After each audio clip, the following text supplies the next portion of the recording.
So hi there and welcome to another episode of Fact Fiend Focus. Rather than do the usual spiel for the introduction, we're going to get straight into it. Today we're talking about the best fuck you power-up moments.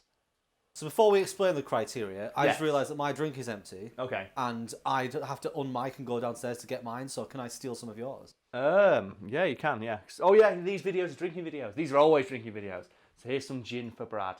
So let's continue. So, Brad, if you'd like to introduce the concept to the people at home while I take a sip of my drink. Yes, today the topic of our focus discussion shall be moments in movies, games, or other media. See, any media where there is a fuck you power-up moment. You took away my explanation. I'm sorry. As Karl said, it's the fuck you power-up moment. It's a moment when someone, clearly who has more power than they're showing, They've been letting on. yeah, they unleash it in order to just say fuck you Yeah. to the person they're fighting. Whether or not they succeed depends on the scene they're in. Yeah, but it's irrelevant. The idea is we're talking about those best moments. Someone says, you know what? I've been holding back. Yeah. And now you've unleashed the dragon. And the dragon's going to whoop your fucking ass. And I think the atypical example that we always go to in all our video is the Rock Lee Gara fight. Yeah. And it's the They're taking the limiters off It's literally taking the limits off. And it's the best example of the trope of I've been wearing weighted clothing all along. Because it's a trope in Dragon Ball. Like Goku wears his weighted gi, takes it off, it weighs a few £100s. Piccolo wears like his weighted turban, throws it to a guy, he catches it and falls down. No, Rock Lee wears weighted leg weights. And a character in the episode even looks at the guy who trains and goes, really? Leg weights? Aren't they like what beginner ninja do? And then he does the best he just drops the weights and it's like a nuclear explosion erupts from the ground around him. And then Rock Lee just goes, much better. I can move freely now after he's already been running like 1,000 miles an hour. And he proceeds to just use instant transmission drop kicks on Gara's asshole for 5 minutes straight. I looked into once the practicality of adding weight to your body so that you did more exercise when you were just doing standard things. And apparently it's really bad for you. No, it's terrible because obviously it affects all your form and that stuff. But that moment is just so fun. And even though Rock Lee loses, in my eyes, Naruto, it ended there. That's because it will never get more hype than Rock Lee just going, you know what? I've ascended. I am now one with the Speed Force. And he's teleporting around, delivering just endless kicks to the face to a guy made of sand. It's like, this is like the triumph of what anime can become. Nothing can top this. It's done. We don't have to talk about it anymore. But I fucking love that moment. So, Brad, in that vein, what similar examples of like another character in media doing that can you think of that's like a personal favourite of yours? Well, my immediate springing off point, considering we're talking about anime and someone who, because Rock Lee doesn't win that fight. No, he does not. So I want to jump over to One Punch Man. Oh. And the fight with Lord Boris, because Lord Boris has like 8 of these moments where he just says "fuck you" over and over again. In the first 5 minutes of the episode, he says to camera basically like, I have finally unleashed my ultimate mega power for the 3rd time in 2 minutes against this man who is stood there completely nonchalant, not reacting to anything I've done whatsoever.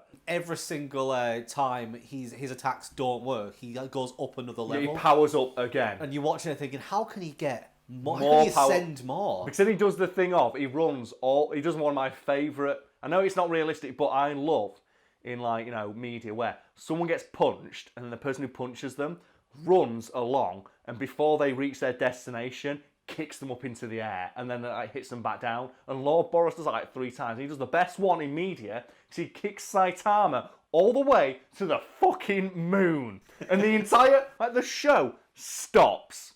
Everything in it stops while you see like all the force being connected with Saitama's dick hole as he flies off at 1,000,000 miles an hour into the surface of the moon. And the thing is, in that episode, you have Saitama do the same thing. Because he does the thing where you go, I guess I can just hold my breath in the vacuum of space. And he jumps back down to Earth and leaves a bigger hole in the side of the moon than when he hits it by using the force in his legs to push him back off. I'm going to have a little send a little message to our editor now. I'm going to say, obviously to watch this clip, you need to watch the whole show. You are. I'm sorry, but it's so good. You have to watch the entire thing. This isn't the last episode of it, so if you go on Netflix and you watch the entire thing before, and if you don't, you're sacked. Yes. Wait, I don't have that power, do I? You don't, do you? You're sacked for saying that. Damn it! No, the thing is, I love that show for that, because every episode Saitama fights someone, the enemy he fights has that power-up moment, and it's just like the most flaccid finish to it. I think like Speed of Sound Sonic goes, oh, I'm going to assume my ninja mega form, 100 miles, and then he gets uppercut in a nutsack. It's like slow motion nutsack uppercut by accident. But at least Lord Boris gets a fight out of it. Oh, go on, throw us an example then. Well, I'm going to throw one out that I think is just as hype, but not many people consider to be a fuck you power-up moment. That is the moment in Space Jam where they all drink Michael's secret stuff. And obviously, which is just water, but where the Looney Tunes think we have now got the power of steroids. Because obviously Bugs Bunny does the huge steroid buffness. And then for that moment where they're fighting against the Monstars in the basketball game, they all, like every single Looney Tunes member, gets their moment. You have like Elmer Fudd and Yosemite Sam do the Pulp Fiction thing. They shoot a guy's teeth out. You get fucking you get the bull that comes in and you get an assist from the audience doing that thing. And oh man, I love that bit. I love just that moment where all the Looney Tunes just basically become Dragon Ball characters. It's a parody on like that moment in all of those films. Yeah, in all the sports with the speech movies, and the people getting like second wind. But he gives everyone like a drink of water, and they all suddenly think they're fucking badass. But like my favourite though is just like you get to see those characters who never get their moment have their moment. Like Elmer Fudd and Yosemite Sam, like the foils, like the villains, like for lack of a better term, in most of the cartoons for Looney Tunes, get that moment to be badass, and it's just shooting a guy in the face. See, I can no longer, I can't appreciate that as much as you, I don't think. The idea of the drinking the water to make them stronger, because it's just giving me flashbacks to that South Park episode when Cartman gives everybody his goo in order to make them better, and it just turns out that it's just his jizz.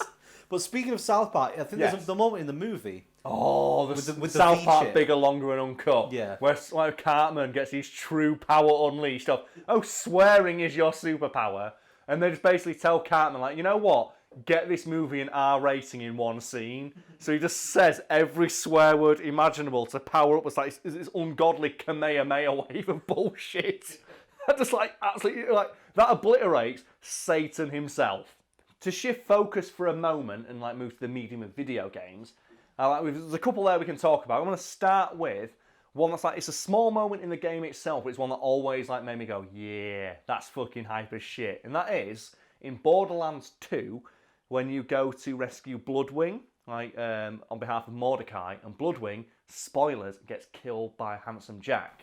And as you're leaving, you're getting shit talked by Handsome Jack, who's like, oh, I've composed like a symphony for Mordecai's Stupid Bird in E minor, and he plays like a really like sarcastic violin solo. And as you're about to leave the area, Handsome Jack goes, oh no, you didn't think I'd let you leave alive, did you? And summons like 40 robots that are like always made to be above your character's level to the point where you're like, oh, I'm gonna die.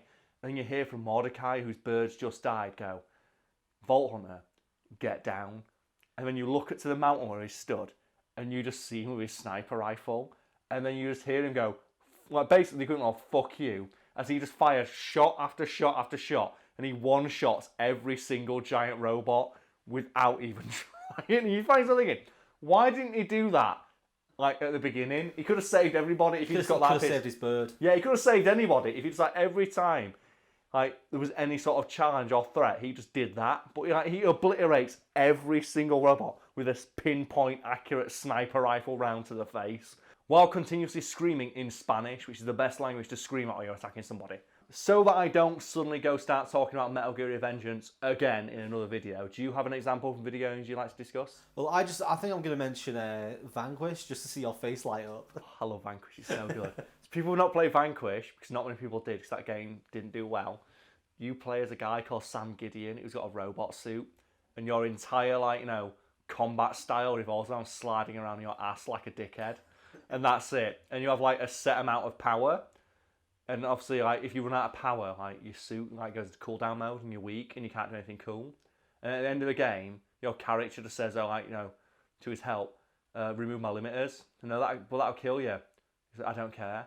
And they triple or quadruple your power bar and double the speed you travel around while sliding on your asshole. And you can go so fast. And it only happens with a very final battle. But the idea that he goes, you know what? remove the limiters and just goes like a million miles an hour on his like dick hole while firing a machine gun. It's like, it's the best. I love that shit. And you know what? I'm going to mention it anyway, Brad, even though you told me not to.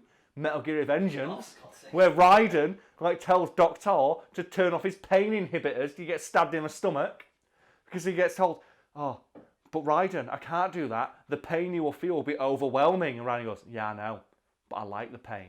The pain's what powers me." And you glow with the red sex aura. You say, "Let her rip," and then like the entire fight after that is conducted entirely in slow motion, showing how fucking fast Raiden goes and he's that pissed off. And you never do it again. Well, if you're mentioning that, I'm going to mention Soul Reaver. Because in Soul Reaver 2, right at the end of the game, you pick up the Soul Reaver blade. Yes. And you find out at that moment that Raziel's own soul, a different version of it from time, is inside the blade.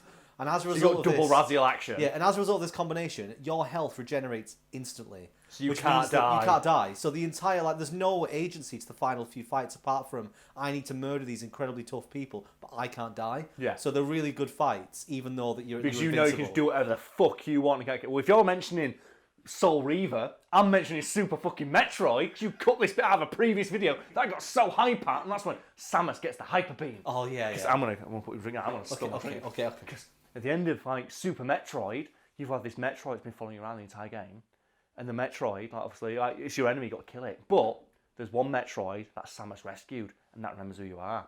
And you're fighting Mother Brain, a giant fucking dickhead brain who fires lasers at your face, and you get down to like minimum health, and just as you're about to die, who the fuck comes in? But the Metroid comes in. It's like after you've been hyper being, you're down there, you're on your knees, you can't do anything. Metroid comes in, sucks out all of Mother Brain's energy, goes over you, starts giving you health back. But as you're getting your health back, what happens? Mother Brain starts coming back to life, and you see the life comes back into like, the dead eyes of this like giant dinosaur brain, and then it starts firing shit at you. But the Metroid, it doesn't go. It doesn't go because you know what? You saved its life, it's going to save yours. And the Mother Brain kills the Metroid. But it dies and it fades onto Saturn. What happens? She absorbs the power. And what was the last thing the Metroid's attached to? Fucking Mother Brain. And what do you get? The fucking Hyper Beam. And for the rest of the game, all 3 minutes of it, you get the most powerful weapon in video game history, a fucking rainbow gun. And you fire rainbows at that fucking monster that killed the thing that saved your life, and you obliterate its asshole, and it can do nothing about it. And you just run to the end of the game like that. Oh, it's the best. I fucking love the Hyper Beam. The Hyper Beam is the hypest shit, literally, because it's given to you by a baby that you saved. It's like, oh! And I get so annoyed at Mother Brain every time that Metroid dies. I say to myself, this is it. And I stop playing, like, jumping around. I stand perfectly stock still with Samus, point my gun arm at her face, and just fire, and I do not move. The Mother, like, I want Mother Brain to know this. I'm not doing this because I want to. I'm doing it because I have to, and it's gonna happen. And there's nothing you can do about it. You're just going to die. Accept it. And then I usually walk to the end of a level just to prove a point, just so I can continue glowing like the rainbow sex energy for as long as possible. Oh, well, before we go off video games as well, there's probably no clips for this, but I just think it's not a story thing, it's just something you can do. Okay. When they introduced the custom game modes in Overwatch, and they started to add the ability to basically take the limiters off every character. Oh, unlimited ults. Yeah, so you can basically give unlimited ults, no cooldowns, and you get things like jumping matches with Winston. Winston, yeah, just like leaping around the map. Or infinite dashes with Genji. Or the best one is Reinhardt, unlimited charge, low gravity, because you just jump and charge and fly up into the distance like 300 miles an hour. So if we're talking about video games, before we move on again, I want to say God of War 2018. Have you played it? No, I've got it. Well, basically, throughout that game, you have you have Spartan Rage, which is like, Kratos' ultimate ability, where he like taps into the rage of the Spartans, like, fuck you. And you get set cinematic moments in that game where you're getting your ass kicked. And then what's Kratos going to do? You, the player, get the option, activate Spartan Rage. And no matter what is happening to Kratos, he will man the way through that damage to punch that motherfucker right in the face. And so I don't spoil the events of the game, I'll use the example from the very start of it, which is where you fight Balder, and he's whooping your ass, and you think, how do I beat this guy? And it just comes up, Spartan rage. Oh yeah, Kratos can do that shit, and you absolutely fucking wreck his arsehole, and then he survives. But you know what? You get to do it again, and again, and again, and eventually you do win. And it's fucking brilliant. Right, back to the mainstream. So, one of the ones I wanted to mention is Molly Weasley.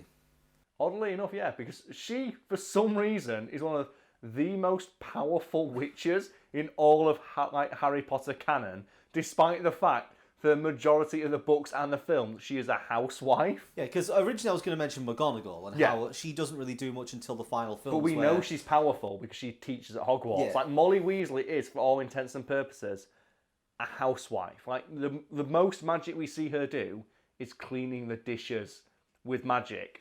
And then, for some reason, in the Battle of Hogwarts, I'm just going to fight on par with Voldemort's right-hand woman. I'm going to fight Bellatrix Lestrange to a standstill and fucking whoop her ass. It's crazy, isn't it? I always felt like it should have been Neville who got to defeat Bellatrix. Yeah. Instead, it's just like it's Molly Weasley. But I do like the moment that Molly Weasley gets, where she's like, "Get away from her, you bitch!" when she's fighting Ginny. It's like, yeah. And then did they put it into the movie or not? The word bitch? Yeah. Yeah, I think it's in the movie. Because I love that bit in the books where it's like, "Get away from her, you bitch!" Because I like the idea that wizards know the word bitch.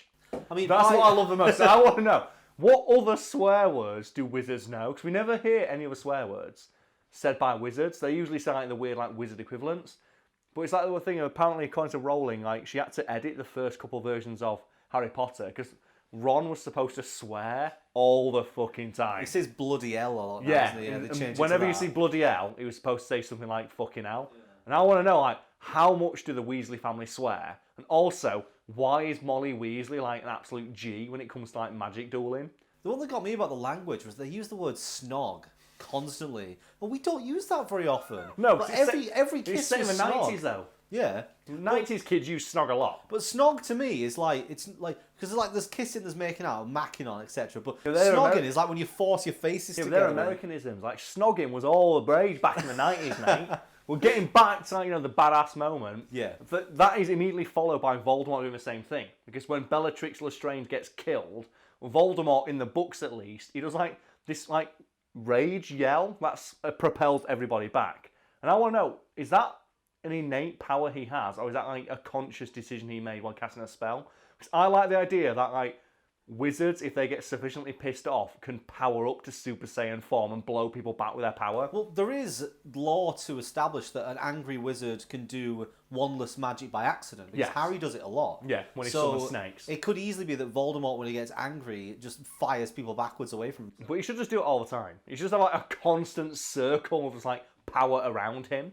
But speaking of like a constant circle of like power, to end with, we're going to talk about what I think is my favourite example of this, and that's in Justice League Unlimited. Okay. And there's plenty of examples of like every hero in that show gets their moment, but I like the one where Flash just finally gets to show up why he's the greatest hero.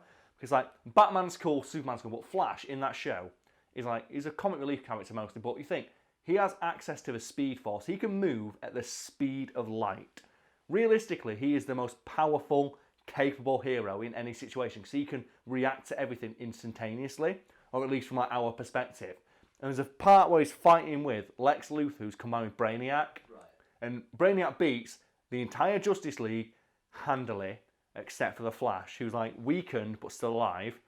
And like Lex Luthor gets him and he gets a gun, because of course like Lex Luthor and Brainiac, with all their powers, use a gun to shoot the Flash in the face, and the Flash escape and he runs away. Yeah. Like he runs and you think, oh no, is the Flash running away? He's running away in fear. Yeah, he's running away in fear. And like Lex Luthor even says like, oh yeah, run away. I'll see you. Come on, I'm going to take over the world now. And then 2 seconds later, the Flash comes from the other side and punches him in the head.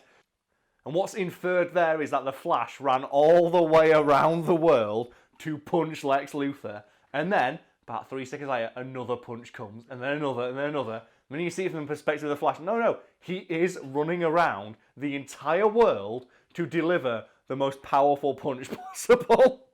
So basically, the Flash he needs so much of a run-up, he needs the entire circumference of planet Earth to get the run up to deliver a punch to a human-sized target. And then he gets so much speed energy in him, he just like fades into like the ether and just disappears into the speed force, and they have to like bring him back.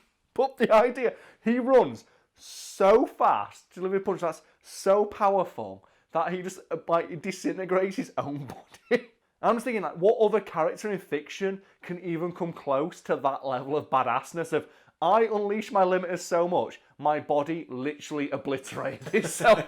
The only character I can even think of who comes close is Guts in Berserk, who gets a special kind of armour that allows him to fight even though every single one of his bones is broken at once. And he fights with that, and all his blood gets drained. It's like, you know what? Yeah. So the conclusion here is, give Guts the power of the Speed Force. I want to see that made into a fucking anime, because that shit be hype as balls.